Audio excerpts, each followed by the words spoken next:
नमस्कार मित्रों। प्रस्तुत है उषा किरण खान जी की कहानी अड़हुल की वापसी। कहानी शुरू करने से पहले मैं आपको इस कहानी से संबंधित कुछ बताना चाहूँगी। इसमें उन्होंने लिखा है, 40 साल पहले की कहानी का सुधी पाठकों को अवश्य स्मरण होगा। ठेठ कोसी क्षेत्र के गांव की कहानी, अड़हुल और ओवरसियर साहब की कहानी। एक तरफा उद्दाम प्रेम और नदी के वेग सी उफनती धारा का समर्पण, जो मौसम के दर्द सा टीस उठता मन में। दशकों पार आई है वह बेला, जब फिर दोनों आमने सामने हो गए। देखें आप कैसी है उनकी वापसी। मित्रों, आपको याद होगा अभी पिछले दिनों मैंने एक कहानी पोस्ट की थी, मौसम का दर्द। मुझे लगता है उसके ठीक 40 साल बाद उषा किरण खान जी ने ये कहानी लिखी है और उसी अपनी कहानी के आगे की बातें हैं इसमें। तो शुरू करते हैं मित्रों। साहेब, दोस्तों ने एक दिन भी चैन से बैठने कहाँ दिया। सेवानिवृत्ति के तुरंत बाद इस काम में झोंक दिया। राजधानी में भांति भांति के सामाजिक और सांस्कृतिक संगठन हैं। कई जगह दोनों एक से हैं, तो भाई लोगों ने एक संगठन के इंतजामात में मुझे लगा दिया। दिया घाट के पास वाले मैदान में बहुत बड़े बड़े पंडाल लगे थे। बड़ी बड़ी देगे चढ़ी थी। मसूर की दाल पक रही थी। परवल आलू की झोल पर तरकारी बन रही थी। बड़े बड़े खांचों में भात पकाकर उड़ेले जा रहे थे। महिलाएं ही महिलाओं को खिला रही थीं। पुरुष भोजन तैयार करने में लगे थे। अपने तरीके से सजी धजी विभिन्न आयु वर्ग की स्त्रियां, गोरी काली लंबी नारी। मेरा काम था सबों के नाम के आगे टिक लगाने का कि किसने खाना खा लिया और किस नंबर की बस में रैली के बाद लौटने वाली हैं। हंसती खिलखिलाती बेलौस बतियाती ये सुदूर गांवों से आई स्त्रियां थीं, जो पटना के बाजार घूमना चाहती थीं। आपस में विचार कर रही थीं कि किससे पूछूं, किधर जाना चाहिए। मैंने उनकी मुश्किलें आसान करने के लिए अपनी ओर से पूछना उचित समझा। आप लोगों को क्या खरीदना है? जी सर, एक युवती ने हैरत से मुझे देखा। अचंभे की क्या बात है, मैं बाजार का पता दूंगा। जो चाहिए वैसे बाजार में जाएंगी ना। नानी वाला बाजार। एक बुजुर्ग स्त्री जो किनारे खड़ी थी ने टनकदार आवाज में कहा। सामने वाली सड़क पर टेम्पो ले लीजिए और सीधे पटना मार्केट के पास उतर जाइए। वहाँ आपके मतलब का हर सामान मिल जाएगा। मेरे मन में आया कि सभी स्त्रियां इस शहर से अनजान हुई तो भटक जाएंगी। मेरी बात उन्हें रुचि। वे आपस में विचार विमर्श करने लगी। मैंने जैसा सोचा था वैसी वे बेवकूफ़ नहीं थी। उन्होंने अपने बस के खलासी को कह सुनकर तैयार कर लिया था। 6 स्त्रियां, जिनमें अधिकांश युवतियां थीं, वे बाजार की ओर गईं।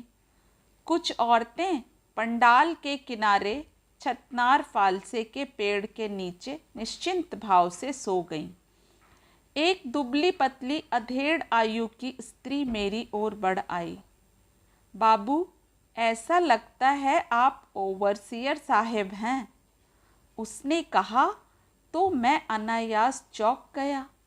मैं आज से 25 साल पहले ही इस संबोधन से आगे बढ़ गया था। उस स्त्री की ओर गौर से देखा। सांवला गोल चेहरा, काली पुतलियों वाली मोहक बड़ी बड़ी आँखें, सुरेब भवें, माथे पर हल्का शिकन, आँखों की कोर पर भी बेहद छीनी सिलवटें, घुंघराली अलकों में सफ़ेदी। आप कौन हैं? मेरा गला सूखने लगा। हमारा नाम तो अभी तुरते न आप सही किए हैं। हम अड़हुल देवी, सोनेपुर की। ई देखिए ना, उसने गले में लटका अपना पहचान पत्र दिखाया। मैंने उसे पहचान लिया था। आपको कैसे पता कि मैं ओवरसियर था? उसकी पहचान कहाँ तक जाती थी, यह जानने को मैंने प्रश्न किया। अब लो बाबू, आपको मैं कभी भूल सकती हूँ? उसके इस उत्तर ने इस उम्र में भी मेरे अंदर हलचल मचा दी।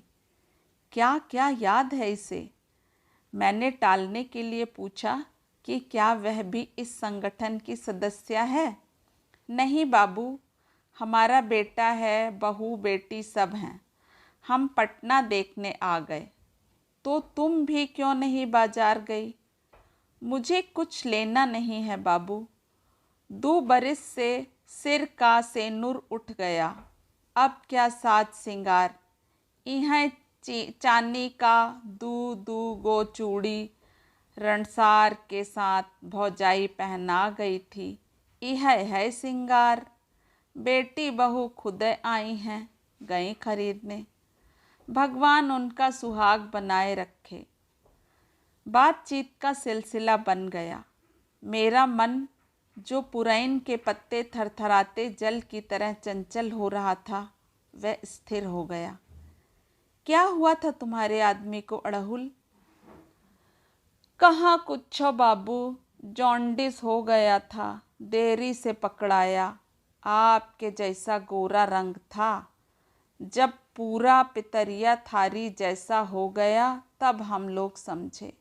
डॉक्टर के पास पहुँचे तो पानी चढ़ाने लगा, मगर साफे बोल दिया, आप लोग देरी कर दिए। 2 दिन में खेला खत्म। अड़हुल के चेहरे पर दुख के बादल घिर आए। बड़ी बड़ी काली आंखों में आंसू तिर आए थे, पर अपने स्वभाव के अनुसार उसने संभाल लिया अपने आप को। कितने बच्चे हैं अड़हुल? तुम तो खेतिहर घर में ब्याही गई थी। मैंने प्रसंग बदलने के लिए कहा। हाँ बाबू, 2 बेटा हैं और 3 बेटी। बेटी लोग भी खेती पथारी वाले घर में हैं। हमारे मालिक अपने जांगड़ के बल पर 2 बीघा से बढ़कर खेत का रकबा 5 बीघा कर लिए। हम गौना होकर गए थे कि सास ने खेत अलग कर दिया था। 7 बहन के बाद मालिक 2 भाई हुआ।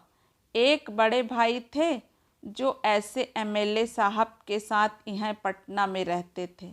उनकी औरत एक को काम नहीं करती थी। हम जाते ही गाय बैल का सानी पानी कुटिया पिसिया सब करते। वो बैठी बैठी ढोलक छाप बीड़ी धुकती रहती। सास का गोड़ पकड़ के कभी नहीं बैठी। छोटका बेटा के साथे सास खेत पर पिठिया ठोक जाती। दोपहर में निमझान होकर लौटती। हम फुलही लोटा मांझ कर तुरता घैलचा से पानी भर के पीने देत, गोड़ हाथ धो के खाने को देत। मालिक हल बैर सरिया के आंगन जाते। सास बहुत आशीर्वाद देती। भैया गांव आए थे, तभी सास ने उनसे कहा था, रे बाबू, तुम्हारी लोक लुगाई ठहरी छैल चिकनिया हाथ गोर में धूर नहीं लगने देती है, परंतु रहता है पटना ता अकेले छोटुआ आ छोटुआ बो के तन जांगड़ खटेगी। खेतों दोनों भाई अलग कर लो। खुशी खुशी खेत का बंटवारा हो गया। भैया ने मालिक को ही खेत जोतने दे दिया। कहा कि फसल होने पर बांट के दे देना छोटे। दोनों भाई में प्रेम था सो निभा गया। चलो अच्छा हुआ, 5 बीघा जमीन कम नहीं होता है। फिर तुम्हारा गांव कोसी के डूब क्षेत्र में नहीं है। तुम्हारे भाई लोग कहाँ हैं? कहाँ जाएंगे बाबू, वहीं हैं। कोसी मैया इतना बालू लाकर झोंक दी कि खेत सब ऊंचा हो गया। 4-5 साल का तकलीफ रहा, फिर बालू उपजाऊ हो गया। धान मूंग मकई सब उपजता है। जब तब बाढ़ आती है सो बाढ़ से कौन नुकसान है। बाद के साथ फूल पाक आ जाता है, खेती अच्छी हो जाती है बाबू। ज्यादे आ जाता है तो माल जाल ढोर डांगर सहित बांध पर आसरा ले लेते हैं। कौन पक्का मकान रहता है हम लोगों का। 10वीं के ढोल बजने तक गांव फिर आबाद। कहीं कहीं तो पक्का घर देखा है। भरा भुरू के कोई कोई बना रहा है, कृपा कोशिका महारानी की। तुम्हारे बच्चे कहाँ रहते हैं।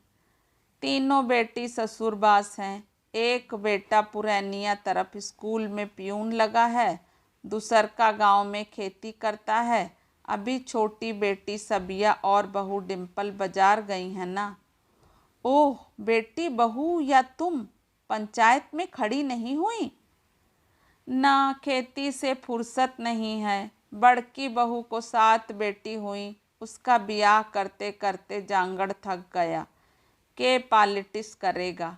छोड़िए बाबू, अपना बताइए, कईगो बाल बुतरू हैं, मलकिनी कहाँ है, घर कहाँ बनाए। उसके इस आत्मीय प्रश्न ने मेरे अंदर एक आलोड़न पैदा कर दिया। एक मिले जुले मनोभाव की गिरफ्त में फंस गया। सीधी रेखा की तरह जलती जिंदगी का त्रासद अंत मुझे हिला गया था। किसी तरह संभला था, पर इसके प्रश्न के सारे जख्म कुरेद दिए। सामने टेबल पर रखे जग से मैंने पानी का ग्लास भरा और एक सांस में पी गया। गर्मी शुरू हो गई है बाबू। पछुआ का झोंका गला सुखा देता है। छने छन प्यास लगता है। उसने गर्दन घुमाकर चारों तरफ देखा। अमराई में मंजर देखे।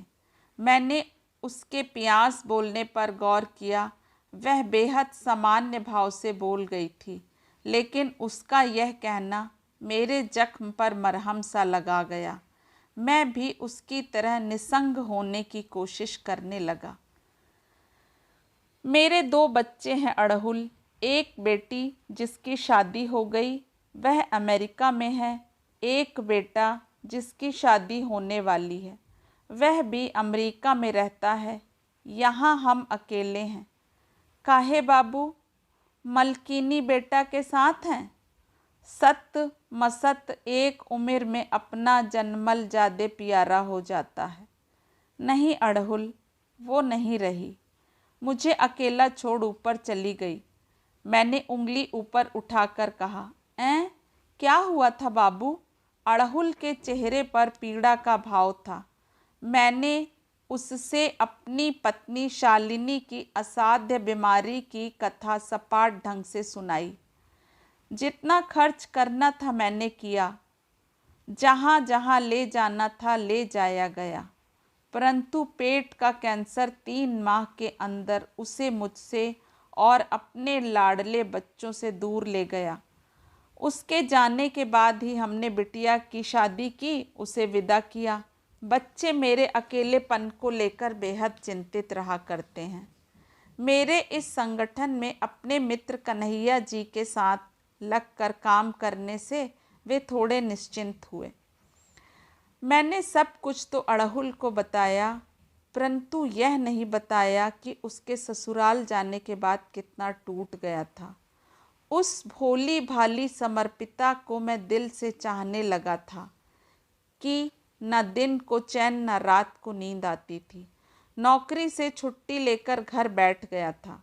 चाचा जी ने डॉक्टर से दिखाया कि उन लोगों को भ्रम हो गया, कोसी के किसी कीड़े ने काट लिया।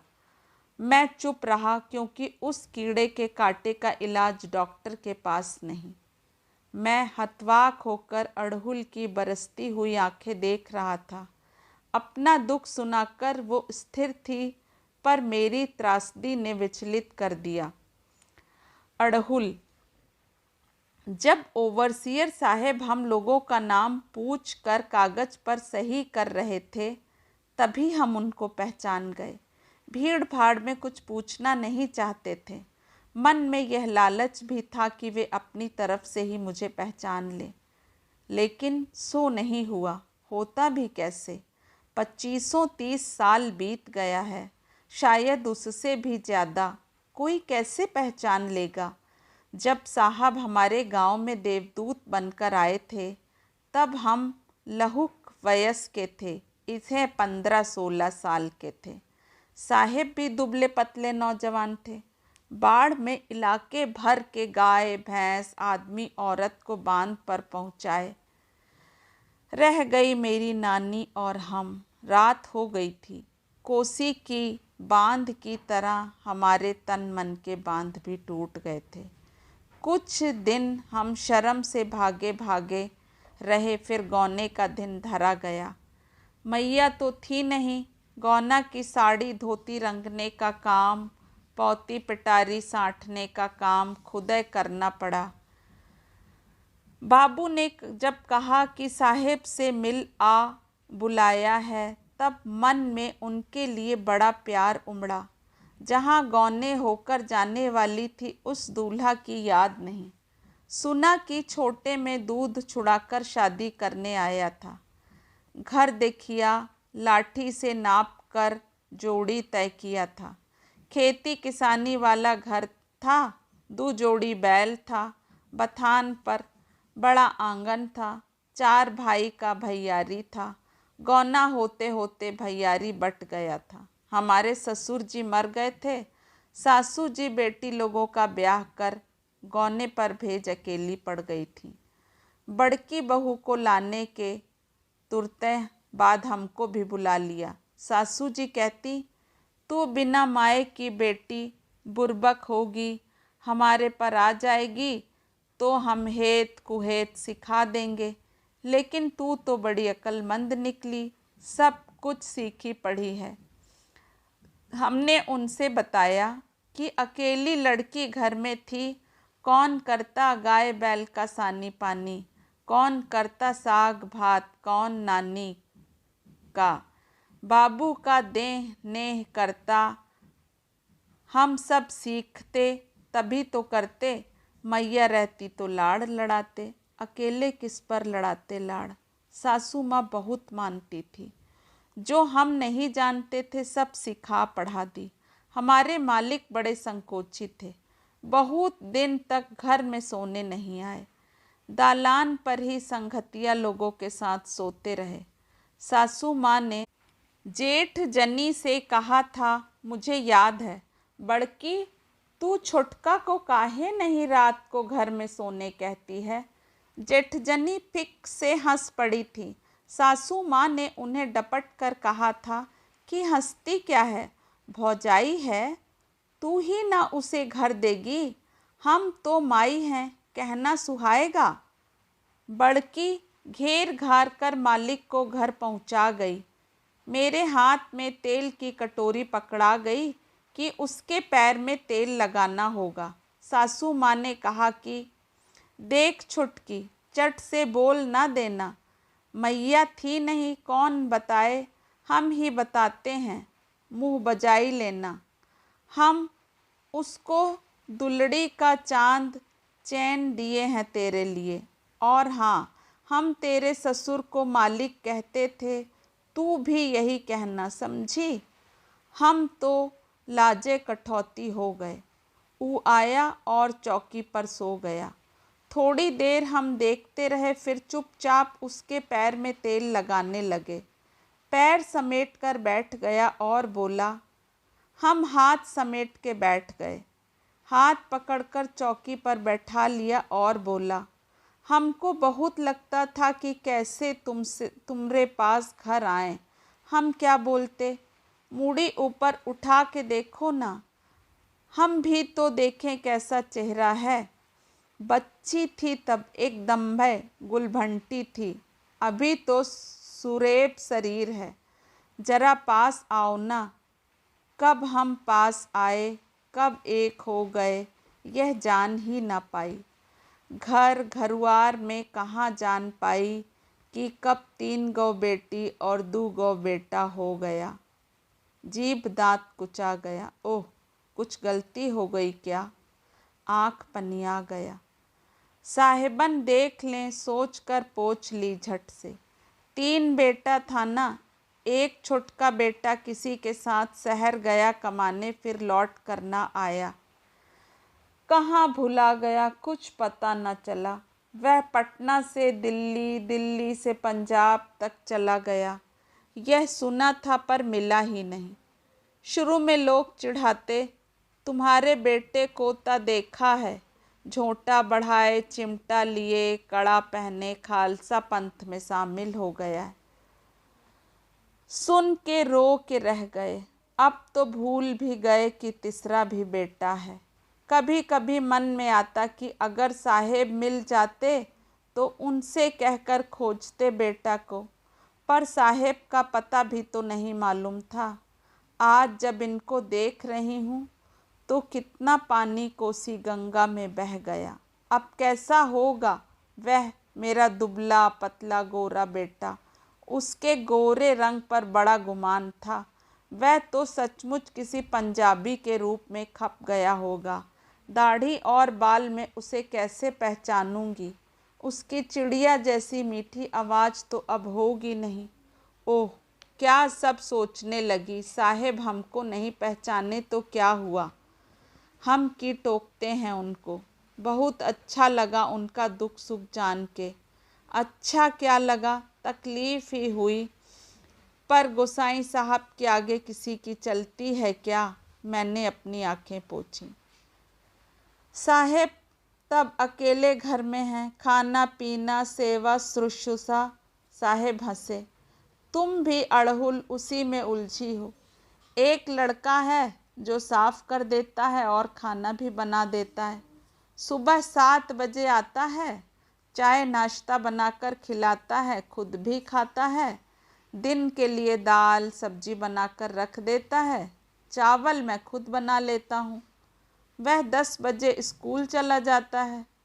शाम को फिर 4 बजे आकर हमारी रोटी सेक कर डब्बे में रख चाय पिला जाता है। मैं उसे रविवार को हफ्ते भर की पढ़ाई करवा देता हूँ। लड़का ज़हीन है। अकेले रहते हैं। दोस्त मित्र संगी साथी है ना, रेडियो टेलीविज़न है, अकेले क्या हैं। फिर भी हारी बीमारी में क्या होता है, तब वह लड़का रहता है। अभी चलिए साहेब, हम आपके घर चलते हैं, देखें कैसे रहते हैं आप। अभी तो इस काम में जुटा हूँ, तुम लोगों को बस में चढ़ाकर ही निश्चिंत होऊंगा। साहेब, सबों को बस में चढ़ाकर मैं मुड़ा कि अब साथियों से दुआ सलाम कर आऊं। रैली सफल सुरक्षित गुजर गई। पीछे मुड़ते ही देखा अड़हुल कैनवस का झोला पकड़े खड़ी थी। मैं चौंक गया। यह छूट गई क्या। लेकिन उसके चेहरे का भाव शांत था, जो बताता था कि वह सायास यहाँ खड़ी है मेरी प्रतीक्षा में। तुम गई नहीं, तुम्हारी बस तो चली गई। हाँ साहेब, हम दुल्हन को बेटी को समझा के विदा कर दिए। आप अकेले हैं, कैसे छोड़ के चले जाएं। जी में आया उसे डपट दूं कि मैं तुम्हारी जिम्मेदारी नहीं हूँ, पर ऐसा उससे कह नहीं सकता। अभी तो यह मेरी जिम्मेदारी बन गई। उसका गांव ठाव आजकल की सुविधा अनुसार मोबाइल नंबर सब है। भेजना तो होगा, पर अभी घर ले जाना होगा। मैंने अपने साथी से कहा कि यह पुरानी परिचित है, मेरे घर पर रहकर चेकअप कराएगी, चलता हूँ। उसे लेकर आया।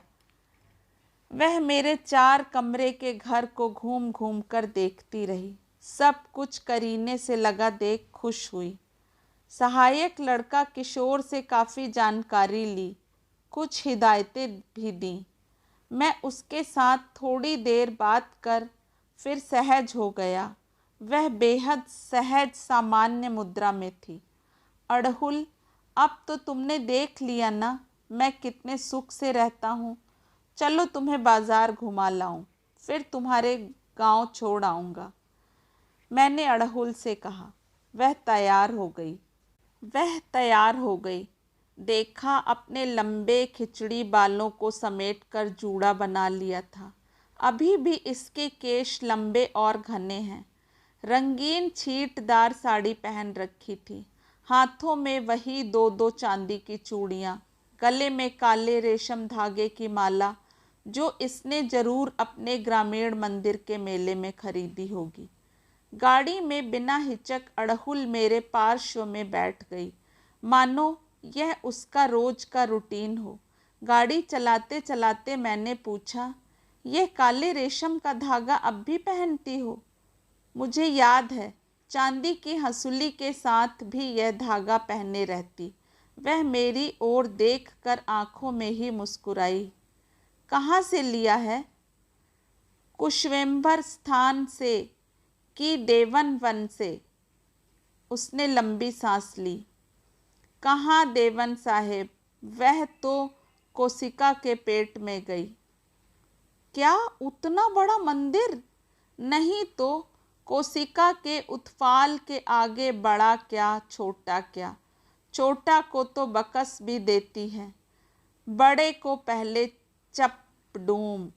ई हम कह किसको रहे हैं, आप खुद सब जानते हैं। मैं पुनः उस अंतराल को पार करना चाहता था। मैं कुछ याद नहीं करना चाहता था, लेकिन कोसी बाढ़ और एकांत जानबूझकर हमारे बीच आ धमकता। फिर कहाँ खरीदा? एंटीक पीस है, बाबा धाम से ढेरेक खरीद लाए थे बाबू। हमको छोड़कर कोई नहीं पहनती हैं, सो है, वह निर्लिप्त भाव से कह गई। बाजार से उसने किसी के लिए कुछ नहीं खरीदा। मेरे बहुत टोकने पर कहा कि टॉफ़ी चॉकलेट कुछ ले दूं। मैंने कई पैकेट भांति भांति के चॉकलेट्स खरीद दिए। अड़हुल खोई खोई सी थी। दूसरे दिन सुबह सुबह हम उसके गांव की ओर अपनी कार से चल पड़े थे। बेहद चिकनी चौड़ी 4 लेन, बीच बीच में फूलों की क्यारियाँ, लाल और पीले कनेर, बोगनवेलिया और कहीं कहीं अड़हुल का पीला लाल फूल, भागती गाड़ी और साथ छोड़ते वृक्ष, गुलमलताएं इसे चकित कर रही थी। यह दृश्यावलियों को मानो आंखों ही आंखों में आत्मसात करना चाहती थी। गांव पहुँचते पहुँचते सांझ ढलने लगी थी। सड़कों के किनारे के गांवों में भी गौढ़ुकनी का समय होने के कारण हलचल सी थी। उत्तर बिहार के गांव की एक विशेषता है कि अभी भी घर अधिकतर छप्पर वाले हैं। कोहड़े, कद्दू और भतुआ छप्परों पर अलसाए से पड़े होते हैं। केले के झुरमुट की धुएं की लकीर आकाश छू रही है। 2-3 जगह भड़भूजा का चालू चूल्हा देखा। अभी भी लड़कियां वहां अपना अन्न लेकर खड़ी दिखी। जब अड़हुल के दालान पर गाड़ी रुकी तब सारा गांव सिमट आया। उसकी बेटी ने बच्चों को भगाने की कोशिश की। हटो, तुम लोग तमेसा है क्या? बाइस्कोप देखने चले आए। अड़हुल की पोतियों ने गाड़ी की चमक में अपना चेहरा निहारते बच्चों को परे हटाया और पहरा सा देने लगी। थोड़ी देर में बहू ने ट्रे में सजाकर बढ़िया कप प्लेट में चाय और बिस्किट लाकर मेरे सामने के प्लास्टिक वाले चौकोर मेज पर रख दिया। घर में कोई पुरुष नहीं दिखा। चाय पीकर मैंने कहा, मैं अब लौटता हूँ, चलूँ? ऐसे कैसे जाइएगा अंकल, भैया को आपसे मिलने की बड़ी इच्छा है, उन्हें आने दीजिए, बिटिया ने कहा। कहाँ है तुम्हारा भैया? हाट गया है, प्याज गाड़ी पर लेके बेचने, आता ही होगा। हमारा बैल घर मुहा खूब रमक कर चलता है। फिर भी बेटा, बैल तो बैल है, मुझे देर हो जाएगी। आपको आज जाने कौन देगा? हम लोगों का मन मानेगा क्या? अरे क्या कहती हो? लेकिन मेरी एक न चली। दालान की कोठरी में मच्छरदानी लगाकर, नई चादर बिछाकर, नया तकिया गिलाफ लगाकर उन्होंने मुझे वहाँ रुकने सोने को बाध्य कर दिया। अड़हुल का बेटा गांव के खादी भंडार से नई लुंगी और गमछा लेता आया। भागने की गुंजाइश ही न छोड़ी। घरों में नया नया शौचालय बना था। मैं उनके आतिथ्य से एक बार पुनः भाव विभोर हो गया। अड़हुल महियसी सी बैठी सब पर नज़र रख रही थी। तुम्हारा गांव तो आधुनिक हो रहा है बेटा, मैंने आह्लाद से कहा। कहाँ अंकल, स्कूल में ठीक से ना पढ़ाई होती है ना खाना ही मिलता है, वह भी एक हाई स्कूल तक नहीं। हमारे गांव से एक भी औरतें आंगनबाड़ी सेविका सहायिका नहीं हैं, ना आशा कार्यकर्ता। बहुत लड़ झगड़ कर एक पंचायत मेंबर है। क्या आधुनिक होगा, बेटे ने एक सांस में दुख बयान कर दिया। हमारी संस्था तुम्हारे यहाँ आकर जरूर कोई ना कोई केंद्र खोलेगी, मैं कहूँगा। तुम लोग जागरूक हो, अधिक हो जाओगे। सरकार पर निर्भर रहने की बहुत ज़रूरत नहीं। आप भी आएंगे ना? बेटा उत्साहित था। उसका अपना कोई स्वार्थ नहीं था। वह अपनी किसानी से सुखी था। उसके घर की स्त्रियों ने भी 5वीं पास कर लिया था, यह गौरव की बात थी। कभी कभी आ सकता हूँ।